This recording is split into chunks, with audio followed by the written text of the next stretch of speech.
Hello friends, मैं फिर से आ चुका हूं आप लोगों के लिए एक नए एपिसोड के साथ। तो हेलो गाइस, मैं हूं राज और आप लोग देख रहे हैं राज द स्टोरी। तो आज का वीडियो शुरू करने से पहले मैं आप लोगों को बता दूं, अगर आप लोग चैनल पर नए आए हो तो प्लीज़ चैनल को लाइक सब्सक्राइब एंड कमेंट जरूर कर देना। तो शुरू करते हैं आज का स्टोरी, तब तक के लिए बाय बाय। CH-181 सींग वाला सांप या ड्रैगन।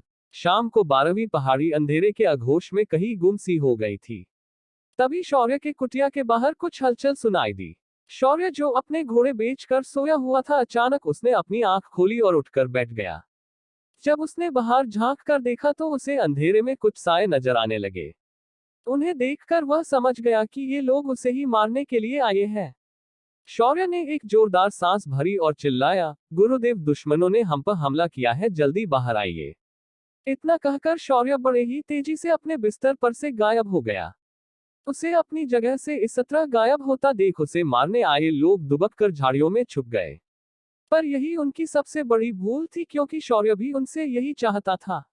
उनके झाड़ियों के पीछे छुपते ही शौर्य ने गनिमी कावा का उपयोग किया और उस घने अंधेरे में वो एक एक करके उन लोगों को मार करने लगा। सभी को मार करने के बाद शौर्य ने सबसे आखिर में खड़े काले कपड़े पहने आदमी को अपना निशाना बनाया और अपना खंजर निकालकर उसके सीने में उतार दिया। ये सब इतनी जल्दी हुआ कि उस आदमी को चिल्लाने का समय भी नहीं मिला और वह बेमौत मारा गया। शौर्य ने उसके बाद अगले आदमी को अपना निशाना बनाया और वहीं के बड़े पेड़ की टहनी पर चढ़ गया। बाकी के लोग शौर्य के कमरे में झांक कर देख रहे थे और शौर्य को वहां ढूंढने की कोशिश कर रहे थे। तभी उनमें से एक बोला, अरे सोमदत्त, वो यंत्र निकालो जो तुमने अपने साथ बाहर की दुनिया से लाया था। सोमदत्त ने तुरंत अपनी कमर से एक बैटरी पर चलने वाली टॉर्च निकली और उसकी रोशनी डालकर शौर्य के कमरे में देखने लगा। सोमदत्त शौर्य के कमरे की तलाशी लेने में मशगूल था, पर तब तक शौर्य उसके साथियों के पीछे किसी मौत के साए की तरह आकर खड़ा हो गया। शौर्य ने धीरे से अपने आगे खड़े आदमी के गर्दन पर अपना हाथ फेरा। जब उस आदमी ने पीछे मुड़कर देखा तो उसे शौर्य का चेहरा उस अंधेरे में भी साफ दिखाई देने लगा। शौर्य ने उसे कुछ भी बोलने का मौका नहीं दिया। उसने उस आदमी की गर्दन झटके से मरोड़ डाली और उसे एक ही झटके में हमेशा के लिए चुप करा दिया। शौर्य ने उसकी लाश को धीरे से जबीना आवाज किए जमीन पर रख दिया। शौर्य उसके बाद अगले आदमी के पीछे चला गया और अपना खंजर उसकी गर्दन में इस तरह डाल दिया कि वह कोई आवाज ही नहीं कर पाया। शौर्य का ये कत्लेआम उस घने काले अंधेरे में चलता रहा और आगे बढ़ने वाले लोगों को कानों कान उसका एहसास भी नहीं हुआ। तभी अचानक विष्णुदत्त अपनी कुटिया से बाहर आ गया और अपने हाथ में एक जंग लगी तलवार लेकर इधर उधर देखने लगा। अचानक उन्होंने देखा कि कोई उसके नए शिष्य के कुटिया में झांक रहा है। विष्णुदत्त ने चिंता के कारण अपने जान की परवाह किए बिना उस अंधेरे में टॉर्च की जो रोशनी दिखाई दे रही थी उस पर अपनी जंग लगी तलवार से हमला कर दिया। उनका हमला इतना तेज था कि टॉर्च का उपयोग करके अंदर झांकने वाले सोमदत्त को इसका एहसास भी नहीं हुआ और उसका हाथ जिसमें उसने वह टॉर्च पकड़ी थी वो कटकर नीचे गिर गया। तभी अंधेरे को चीरते हुए एक खंजर उड़ता हुआ आया और वह सीधा सोमदत्त के सीने में घुस गया। विष्णुदत्त के उसके पास जाने से पहले ही सोमदत्त लाश में बदल चुका था। विष्णुदत्त ने पास जाकर सोमदत्त के चेहरे से मास्क हटाया और वो उसे तुरंत पहचान गए। ये गुरुकुल का एक आचार्य था जो यदुनाथ, जो एक वरिष्ठ आचार्य है, उसके हाथ के नीचे काम करता है। विष्णुदत्त ने उसे वही छोड़ दिया और अपने इकलौते शिष्य को देखने के लिए उसी खिड़की से कूदकर अंदर गए। उन्होंने अंदर देखा तो उन्हें शौर्य कहीं नजर नहीं आया। तभी उनके पीछे से कूदकर शौर्य अंदर आ जाता है। शौर्य को अपने पीछे देखकर विष्णुदत्त एकदम से हड़बड़ा जाते हैं और अपने डंडे को शौर्य के ऊपर चला देते हुए तभी शौर्य बगल में हटते हुए कहता है, गुरुदेव, ये मैं हूं, आपका इकलौता शिष्य। मैं बाहर जाकर उन हमलावरों को ठिकाने लगा रहा था। शौर्य की बात सुनकर विष्णुदत्त को उसकी बातों पे विश्वास नहीं हुआ, क्योंकि उसे मारने आए लोग कोई आम लोग नहीं थे। ये सभी लोग आचार्य थे जो साधना के सहस्रार स्तर पर होते हैं। और शौर्य उन्हें कह रहा था कि उसने उन लोगों को ठिकाने लगा दिया है। तभी शौर्य ने जान लिया कि उसके गुरुदेव को उस पर विश्वास नहीं है, तो वो वही गिरी हुई सोमदत्त के लाश के हाथ से वह टॉर्च उठता है और उसे चालू करके उन लोगों के आने वाले रास्ते पर मारता है। जब विष्णुदत्त ने उस टॉर्च के रोशनी में 10 से ज्यादा गिरी हुई लाशें देखी तो उनकी आंखें फटी की फटी रह गई और उनका मुंह खुला का खुला। शौर्य ने उनके खुले हुए मुंह को बंद कर दिया और बोला, ये इन लोगों की बुरी किस्मत थी कि ये लोग मेरे साथ भिड़ने के लिए जंगल के रास्ते आए। उन्हें ये पता नहीं था कि मैं गनिमिकावा में उस्तादों का भी उस्ताद हूँ। विष्णुदत्त ने अपने मन में सोचा, ये लड़का है या कोई शैतान जो एक साधक बनने से पहले ही कई साधकों को अकेला ही भरी पद सकता है। मुझे इससे संभल कर रहना होगा रे बाबा। उद्धरण चिन्ह। तभी शौर्य ने अपने हाथ की टॉर्च विष्णुदत्त के हाथ में थमा दी और वह अपने बिस्तर पर जाकर बेफिक्र होकर सो गया। विष्णुदत्त ने वह टॉर्च अपने हाथ में पकड़ी और अपनी कुटिया की ओर बढ़ गया। इधर 5वीं पहाड़ी पर यदुनाथ अपने कमरे में इधर उधर फेरे मारे जा रहा था, लेकिन उसे अभी तक उसके भेजे हुए आदमियों से कोई भी इशारा नहीं मिला। अंत में उसने इसके बारे में सोचना छोड़ दिया और अपने बिस्तर पर लेट गया। लेकिन उसे नींद नहीं आ रही थी। एक संत स्तर के साधक के लिए नींद भूख बिल्कुल मायने नहीं रखती थी। वह फिर एक बार अपने बिस्तर से उठ गया और बाहर अपनी पहाड़ी के चोटी पर आकर विष्णुदत्त के पहाड़ी को देखने लगा। उसे अब थोड़ा डर लगाने लगा था। उसने ताव ताव में शौर्य जैसे बदतमीज शिष्य को मरने के लिए अपने नीचे काम करने वाले सभी आचार्यों को भेज था। लेकिन अब उसे इस बात का डर लगाने लगा था कि अगर वो लोग विष्णुदत्त के हाथ लग गए तो उनका जिंदा वापस आना मुश्किल है। यदुनाथ की ये चिंता वाजिब थी। विष्णुदत्त ही अकेला शंभाला के अंदर प्रधानाचार्य के बाद सबसे ज्यादा ताकतवर साधक है। वो अच्छे से ये भी जानता था कि भले विष्णुदत्त जख्मी है, फिर भी कई उसके जैसे साधकों को वो अकेला कच्चा चबा जा सकता है। जैसे जैसे सुबह नजदीक आ रही थी, यदुनाथ के आंखों से नींद गायब हो रही थी और उसके मन का डर बढ़ने लगा था। दूसरे दिन सुबह शौर्य और विष्णुदत्त उठकर पहाड़ी से नीचे उतरने लगे। जब वो दोनों नीचे उतर रहे थे तब उनके कंधों पर कुछ आदमियों की लाशें थी जो वो लोग कावड़ बनाकर उन्हें नवेला रहे थे। उन दोनों ने पहाड़ी के नीचे बसी हुई बस्ती में पहुंचकर उन लाशों को गांव के चौक में फेंक दिया। इतना करने के बाद विष्णुदत्त वापस मुड़कर अपनी पहाड़ी पर चले गए और शौर्य को तीसरी पहाड़ी पर जाकर अपने गुरुकुल के कपड़े लेने भेज दिया। शौर्य ने उनके आज्ञा का पालन करते हुए अपनी मस्ती में एक फिल्मी गाना गुनगुनाते हुए वह 12वीं पहाड़ी से आगे बढ़ाना शुरू किया। शौर्य जब 11वीं पहाड़ी के नीचे पहुंचा तो उसे फिर एक बार ऐसा लगा कि उसे कोई घर रहा है। शौर्य को अब इस बात से चिढ़ महसूस होने लगी और उसने एक लंबी छलांग लगाई और उस पहाड़ी के मध्य में पहुंच गया जहां उसे वह आभा सबसे अधिक महसूस हो रही थी। शौर्य ने अपने हाथ को सीधा किया और अपनी चंद्रहास को बाहर निकाला और उस जगह पर घोंप दिया। उसके ऐसा करते ही वहां एक दरार पड़ गई और जब शौर्य ने उस दरार के अंदर झांक कर देखा तो उसकी आंखें फटी की फटी रह गई। घोर अंधेरे में भी उस पहाड़ी के अंदर के हिस्से में बहुत ज्यादा रोशनी थी।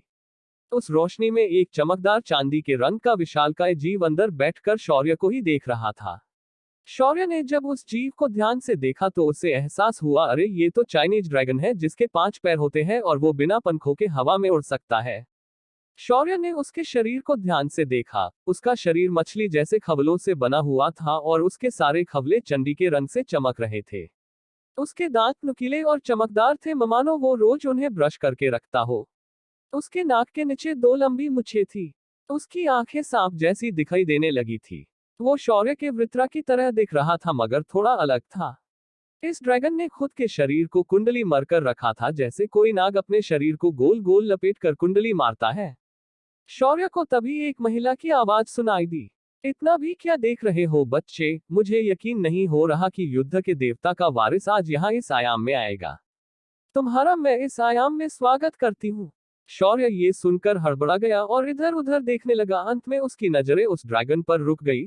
ओ तो वो तुम हो, सींग वाली सांप। मुझे यकीन नहीं हो रहा है कि इस छुपे हुए आयाम में तुम जैसा इतना बड़ा सांप खुद को एक पहाड़ी के अंदर छुपा कर रख सकता है।